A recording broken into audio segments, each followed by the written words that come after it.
In the quiet suburb of Maplewood, December's arrival was marked by festive lights and wreaths adorning every door. The Thompson family, Mark, his wife Sarah, and their teenage daughter Emily, embraced the holiday spirit, their home glowing warmly against the crisp winter nights. One evening, as Mark took out the trash, he noticed a faint hum overhead. Looking up, he saw a small drone hovering above their house, its red light blinking rhythmically. "Hey, Sarah, come look at this," he called.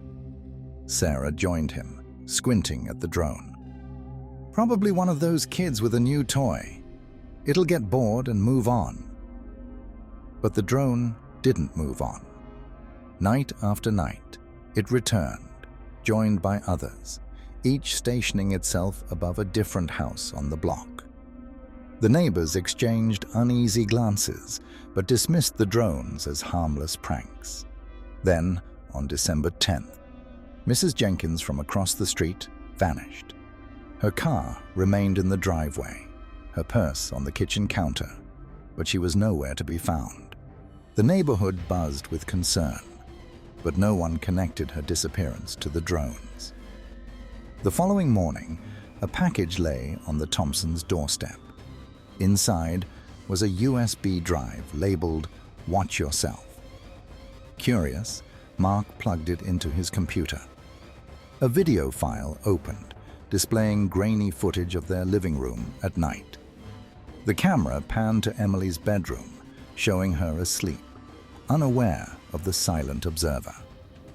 "This is sick," Sarah whispered, her face pale. Mark's jaw tightened. "We're calling the police." The authorities took their statement, but offered little comfort. "Could be a prank," the officer suggested. "We'll look into it." But as days passed, more neighbors disappeared.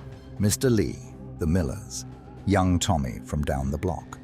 Each time, a USB drive appeared, containing footage of the missing person sleeping, filmed from an unseen vantage point. Fear gripped Maplewood. Residents locked their doors, drew their curtains, and peered nervously at the skies. The drones continued their nightly vigils, their red lights blinking like malevolent stars. On December 20th, Emily shook her parents awake, her voice trembling. "There's someone outside my window." Mark grabbed a baseball bat and rushed to her room. He threw open the curtains, but saw only the drone, hovering closer than ever, its lens trained on him. "Leave us alone!" he shouted, swinging the bat. The drone darted back, evading his strike, then resumed its position, unblinking and unyielding. The next morning, a new USB drive awaited them. This time, the footage showed not only their home, but also a map, with each house marked by a red dot. Their house was circled, a timer counting down from 5 days. "What happens in 5 days?" Sarah asked, her voice breaking. Mark's face was grim. "Christmas Eve." Determined to protect his family, Mark spent hours researching drone technology and surveillance equipment. He discovered that the drones operated on a closed network, controlled remotely from a central hub. If he could locate the source, he might disable them. With Emily's tech-savvy assistance, they traced the drone's signals to an abandoned warehouse on the outskirts of town. On December 23rd, under the cover of darkness, Mark and Sarah drove to the location, leaving Emily with a trusted friend. The warehouse loomed ominously, its windows shattered, the air thick with decay. Inside, they found rows of monitors displaying live feeds from every home in Maplewood. At the center stood a figure, cloaked in shadows, manipulating the controls. "Who are you?" Mark demanded, stepping forward. The figure turned, revealing a gaunt face with hollow eyes. "I'm the Watcher," he said, his voice a raspy whisper. "I've been observing, collecting, ensuring compliance." Compliance with what? Sarah asked, her voice shaking. With the plan, the watcher replied. On Christmas Eve, those marked with the red light will be taken to a better place, free from the corruption of this world. You're insane, Mark spat. We're stopping this now. He lunged at the watcher, but the man was swift, pressing a button that sent a shockwave through the room. Mark and Sarah collapsed, darkness overtaking them. They awoke in their home, disoriented, the memory of the warehouse fading like a bad dream. The drones were gone, the sky clear. Relief washed over them, but it was short-lived. That night, a knock echoed through the house. Mark opened the door to find a package, a small box wrapped in crimson paper. Inside was a note. You cannot escape the Watcher. Merry Christmas. Panic set in. They packed hastily, planning to flee town. But as they stepped outside, a red light illuminated their home, bathing it in an eerie glow. The same light shone from every house on the block. It's too late, Sarah whispered, tears streaming down her face. Snow fell gently over Pine Hollow, a sleepy town where the holidays meant twinkling lights, carolers, and homemade pies cooling on windowsills. That was until the drones appeared. It started December 22nd. 4 friends, Nate, Clara, Lucas, and Jess, walked home from school, crunching through fresh snow when Lucas stopped. Look up, he whispered. Above them, a dozen drones hovered against the gray sky, their lights blinking in synchronized red and green. Slowly, they began to shift, forming the outline of Santa's sleigh, with reindeer trailing behind. The teens gawked, silent, as the scene took shape. Who's doing this? Clara asked, pushing back her hood. Town council? Maybe a light show for Christmas Eve? Jess offered. It's creepy, Nate muttered, his hands shoved deep in his coat pockets. And I don't think anyone around here could afford that tech. As if hearing him, the drones shifted again, their glowing lights blending into an unsettling shape. A massive angel, wings spread wide, its halo blinking eerily like a warning. They're moving toward the woods, Lucas said, pointing. Let's follow them. Nate hesitated. Why? They're just drones. But Clara was already heading toward the tree line. Don't be a coward. It's probably some rich tech guy playing a prank. Reluctantly, the others followed. The woods were darker than they expected, the drone lights dancing through the trees like sinister fireflies. The deeper they went, the more the forest seemed to press in on them. Suddenly, Jess froze. Do you hear that? A low hum filled the air, mechanical and rhythmic.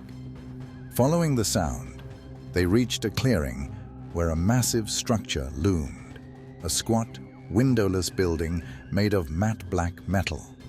The hum emanated from within. What is this?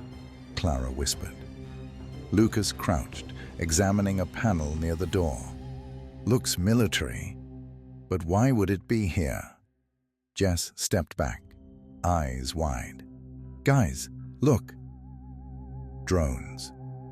Hundreds of them sat in neat rows behind the building, their lights off, their bodies still. They looked like sleeping insects, waiting. This isn't right, Nate said, his voice shaking. We should go. Clara's curiosity got the better of her. No way. Someone's controlling these things. Don't you want to know who? She pushed the door open. Inside, the hum was deafening. The teens crept through a hallway, the walls lined with screens displaying live feeds. Every house in Pine Hollow, including theirs. Jess gasped. That's my living room. At the center of the room sat a massive control panel, blinking lights and monitors flashing cryptic symbols. In the middle of it, an old, cracked Santa Claus figurine sat perched like a sick joke. "Who's watching us?" Lucas asked. Nate shook his head. "This is messed up. We have to tell someone." Suddenly, the hum intensified. The drones outside lit up, red and green lights flickering violently. Clara pointed at the screens. "Look!" One by one, the live feeds switched to footage of the teens, walking in the snow, entering the woods, standing in the very room they were in. Then, the screens went black, replaced by a countdown. 12 o'clock a.m., Christmas. "What happens at midnight?" Jess stammered. "We're leaving," Nate said firmly. As they bolted back into the forest, the drones lifted into the air behind them, hundreds of glowing red lights following like angry eyes. The teens sprinted, their breath freezing in frantic puffs. "They're following us!" Lucas yelled. When they finally burst from the woods and into town, the drones stopped at the tree line, hovering in a perfect, silent row. The teens stood panting, watching as the lights dimmed and the drones disappeared into the darkness. At home, no one believed their story. "Pranks," Nate's dad grumbled. "Kids with too much time on their hands." But that night, Clara woke to a soft buzzing outside her window. She peeked through the curtains and froze. A drone hovered just feet away, its red light blinking. Slowly, it turned and flew off. The next morning, the four friends gathered at Nate's house. "We need to tell the sheriff," Lucas said. "We did," Nate replied grimly. "They're not listening." Clara's face was pale. "It was at my window last night, watching me." "It's more than watching," Lucas said, pulling out his laptop. "I scanned the footage I recorded on my phone from the control room. These drones aren't just cameras. They're weapons. Look." He played a video of a drone firing a thin beam of light that melted through a tree trunk like butter. Jess backed away from the screen. "What do we do?" Nate's jaw tightened. "We destroy the control center." At sunset, they returned to the woods, carrying a stolen can of gasoline and Nate's dad's old sledgehammer. Snow fell heavier now, thick and silent. The building loomed darker than before, as if it had been waiting for them. "This is insane," Jess whispered. Nate ignored her, kicking open the door. Inside, the countdown on the screens read 2:37 p.m., Christmas Eve. "We don't have much time," Lucas said. Clara smashed the Santa figurine off the control panel, and Nate swung the sledgehammer into the monitors, sparks flying. Lucas doused the room in gasoline, the acrid smell burning their noses. "Light it up!" Nate shouted. Clara struck a match and dropped it. Flames whooshed to life, devouring the building. The teens bolted outside, watching as the black structure crumbled, smoke and fire licking the sky. "Did it work?" Jess asked, her voice hopeful. The hum stopped. The woods were silent. Relief washed over them as they walked back to town. But as they emerged from the forest, they stopped cold. The drones were there, hundreds of them, hovering above the houses. Red lights blinking. The countdown resumed on the largest drone, its glowing numbers visible against the darkening sky. 12:00 a.m., Christmas.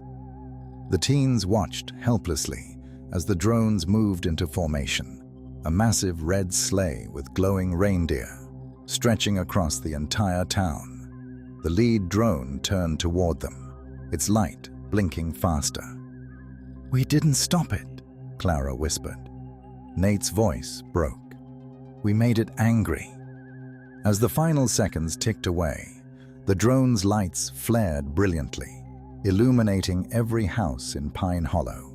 The sound returned, a mechanical hum that grew louder and louder, drowning out their screams as the drones descended, Christmas arriving with a silent, deadly swarm.